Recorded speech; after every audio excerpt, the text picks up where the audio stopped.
I am not, repeat not, suggesting that we are on immediate war footing should negotiations with Iran fail.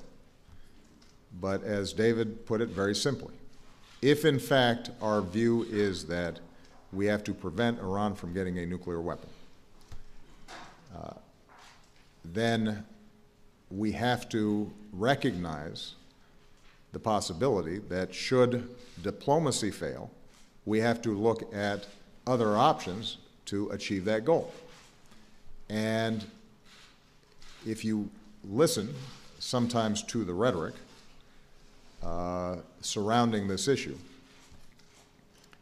I think there is sometimes the view that this regime cannot be trusted, that effectively negotiations with Iran are pointless. And since these claims are being made by individuals who see Iran as a mortal threat and want as badly as we do to prevent them from getting a nuclear weapon, the question then becomes, well, what other alternatives exactly are available? That is part of what we have to consider as to why it's so important for us to pursue every possible avenue to see if we can get a deal. Now, it's got to be a good deal, not a bad deal. I've already shown myself willing to walk away from a bad deal. And the P5+1 walked away with us.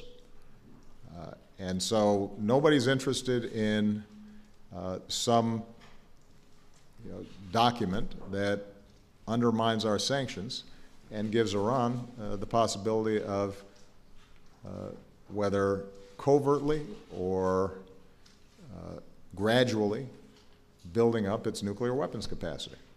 We're not going to allow that, and anything that we do, any deal that we arrive at, if we were to arrive at one, would be subject to scrutiny across the board, not just by members of Congress, but more importantly, by people who actually know how the technical aspects of nuclear programs can advance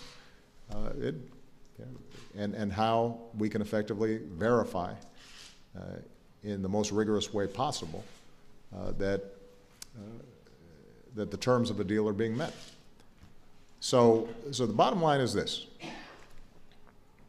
We may not get there, but we have a chance to resolve the nuclear issue peacefully. And I should point out also, by the way, that even if we get a nuclear deal and we are assured that Iran doesn't possess nuclear weapons, we've still got a whole bunch of problems with Iran on state-sponsored terrorism, their rhetoric towards Israel, their financing of Hezbollah.